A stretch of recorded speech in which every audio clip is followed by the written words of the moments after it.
एक तरफ महाराष्ट्र की राजनीति में गद्दाधारी वर्सेस गधाधारी हिंदुत्व के मुद्दे पर घमासान मचा हुआ है, तो दूसरी तरफ महाविकास अघाड़ी गठबंधन के नेताओं में पड़ी आपसी फूट ने उद्धव ठाकरे की सीएम गद्दी पर संकट पैदा कर दिया है। कभी कांग्रेस की तरफ से मुख्यमंत्री उद्धव ठाकरे के खिलाफ मोर्चा खोल दिया जाता है, तो कभी शिवसेना की तरफ से कांग्रेस के खिलाफ। इसी कसमकस में विपक्ष ने भी महाविकास अघाड़ी गठबंधन में सेंधमारी करने के दावे ठोक दिए हैं और बीजेपी नेताओं की तरफ से जून 2022 तक उद्धव सरकार गिरने की भविष्यवाणी कर दी गई है। हालांकि विपक्ष द्वारा किए गए इस दावे में सच्चाई नजर आने लगी है, क्योंकि कई ऐसे उदाहरण महाराष्ट्र की उद्धव सरकार में मिल चुके हैं, जिसको जानने के बाद आपके भी भली भांति समझ में आ जाएगा कि उद्धव सरकार पर संकट बना हुआ है। लेकिन अघाड़ी गैंग की आपसी फूट की चर्चा करें तो पिछले 2.5 सालों में कई ऐसे मौके देखे गए हैं जब उद्धव सरकार गिरने के कयास लगाए गए, लेकिन सत्ता के लालच में एनसीपी, कांग्रेस, शिवसेना अभी तक एक साथ सरकार चला रही है। कई बार उद्धव सरकार गिरते गिरते बची है, लेकिन इस बार भारतीय जनता पार्टी ने अघाड़ी गैंग में सेंधमारी करने का दावा ठोक दिया है, जो सही साबित हुआ तो फिर उद्धव ठाकरे 145 का जादुई आंकड़ा नहीं जुटा पाएंगे और बहुमत साबित नहीं करने की स्थिति में उद्धव ठाकरे को सीएम गद्दी छोड़नी पड़ेगी। लेकिन महाराष्ट्र की बिगड़ी कानून व्यवस्था को ध्यान में रखें तो राष्ट्रीय शासन लगाने की आशंका खुद शिवसेना के नेताओं की तरफ से जताई जा रही है और 3 मई को एमएनएस प्रमुख राज ठाकरे ने सभी मस्जिदों के सामने लाउड स्पीकरों में हनुमान चालीसा पढ़ने का अल्टीमेटम भी दे रखा है, जो उद्धव सरकार के लिए गले की फांस बन चुका है। ऐसे में उद्धव सरकार की कड़ी परीक्षा है वो 3 मई को होगी। एमएनएस के इस अल्टीमेटम पर उद्धव सरकार द्वारा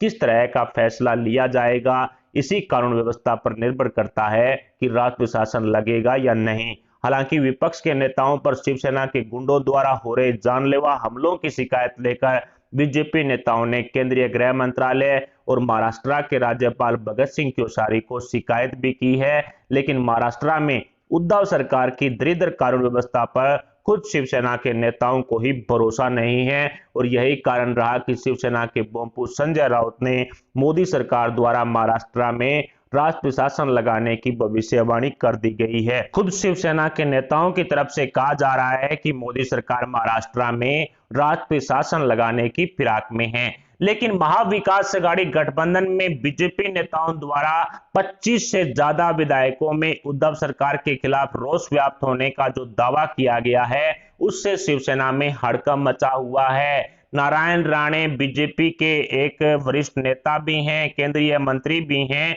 उन्होंने जून 2022 तक उद्धव सरकार गिरने का दावा किया है। इसके अलावा बीजेपी नेता राज साहब दानवे ने शिवसेना के 25 से ज्यादा विधायकों में उद्धव सरकार के खिलाफ रोष व्याप्त होने की बात कही है और दानवे की तरफ से दावा किया गया है कि जल्द ही शिवसेना के 25 से ज्यादा विधायक उद्धव ठाकरे का साथ छोड़कर बीजेपी का दामन थामेंगे। यानी कि कहीं ना कहीं विपक्ष द्वारा महाविकास अघाड़ी गठबंधन सरकार में सेंधमारी कर ली गई है और दानवे की तरफ से साफ कहा जा रहा है कि आने वाले समय में उद्धव सरकार गिरेगी और जिस तरह के माहौल एमएनएस प्रमुख राज ठाकरे की तरफ से महाराष्ट्र की राजनीति में बनाए गए हैं, हिंदुत्व के मुद्दे को लेकर के जो माहौल बनाया गया है, उससे भी ऐसा लग रहा है कि शिवसेना के जो नेता हैं, शिवसेना के जो विधायक हैं, वो अब हिंदुत्व के मुद्दे पर उद्धव ठाकरे का साथ छोड़ेंगे और कहीं ना कहीं बीजेपी का दामन नहीं भी थामते हैं तो एमएनएस प्रमुख राज ठाकरे के साथ जरूर जाएंगे। इस तरह का माहौल महाराष्ट्र की राजनीति में बन चुका है। बीजेपी नेताओं द्वारा जून 2022 तक उद्धव सरकार गिरने की जो भविष्यवाणी की गई थी,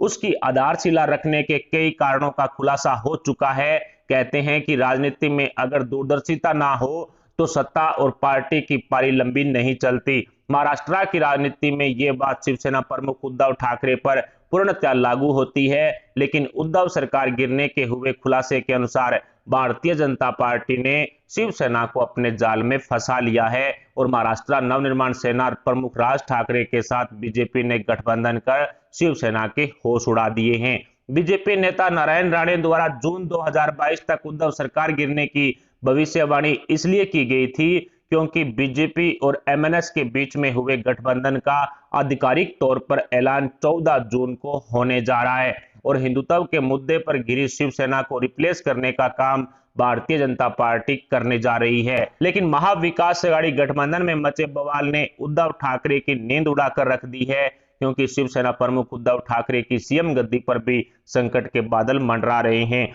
और जून 2022 तक उद्धव सरकार गिरने का दावा बीजेपी नेताओं द्वारा यूं ही नहीं किया गया है, बल्कि एनसीपी, कांग्रेस, शिवसेना में पड़ी आपसी दरार और भ्रष्टाचार के अनेकों मामलों में केंद्रीय जांच एजेंसियों की रडार पर चल रहे उद्धव सरकार के मंत्रियों के घोटालों के होने वाले खुलासों को ध्यान में रखते हुए तीनों पार्टियों में आपसी दरार पैदा होने के बाद उद्धव सरकार गिरने का दावा विपक्ष द्वारा लगातार किया जा रहा है। एक तरफ गद्दाधारी वर्सेस गधाधारी हिंदुत्व के मुद्दे पर शिवसेना में हड़कंप मचा हुआ है, तो दूसरी तरफ महाराष्ट्र कांग्रेस के विधायकों ने उद्धव सरकार के खिलाफ मोर्चा खोल दिया है। कभी कांग्रेस के 22 से ज्यादा विधायक महाराष्ट्र से फरार होकर दिल्ली में 10 जनपद पर सोनिया गांधी के सामने उद्धव सरकार के खिलाफ रोष व्याप्त कर महाविकास अघाड़ी गठबंधन से बाहर निकलने की गुहार लगाते हैं, तो कभी उद्धव ठाकरे को मुख्यमंत्री की गद्दी से उठाकर एनसीपी सुप्रीमो शरद पवार को सीएम गद्दी पर बैठाने की मुहिम शुरू कर देते हैं,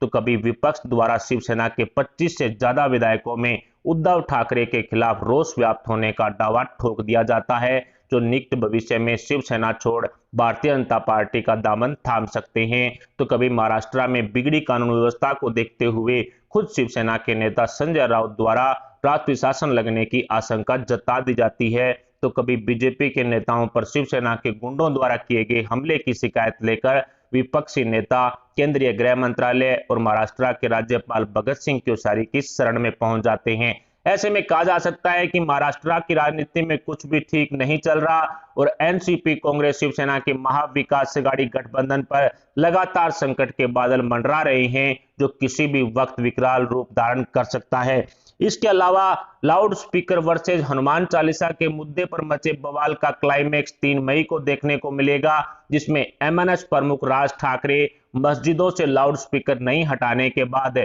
सभी मस्जिदों के सामने एमएनएस के कार्यकर्ता लाउड स्पीकरों में हनुमान चालीसा पढ़ने वाला अल्टीमेटम पूरा करेंगे और इसके बाद उद्धव सरकार किस तरह का एक्शन लेगी, ये देखना भी काफी दिलचस्प होगा। लेकिन जिस तरह से महाविकास अघाड़ी गठबंधन में एनसीपी, कांग्रेस, शिवसेना के नेताओं की आपसी फूट सामने आ रही है, उससे ऐसा लग रहा है कि उद्धव सरकार खुद ब खुद जून 2022 तक गिर जाएगी। सोनिया गांधी की बेइज्जती करने का काम भी मुख्यमंत्री उद्धव ठाकरे की तरफ से कर दिया गया है। क्या महाविकास अघाड़ी गठबंधन में विपक्ष सेंधमारी कर चुका है? क्या राष्ट्रीय शासन लगाने की तैयारी में मोदी सरकार है? इन सभी सवालों पर आप अपने विचार हमें कमेंट बॉक्स में जरूर बताएं। साथ ही वीडियो को लाइक करके हमारे चैनल को सब्सक्राइब जरूर कर लें। सब्सक्राइब के पास वाला बेल आइकन भी दबा लें। अभी के लिए इतना है, मिलते हैं अगली बड़ी अपडेट अगली न्यूज के साथ। तब तक के लिए जय हिंद, जय भारत।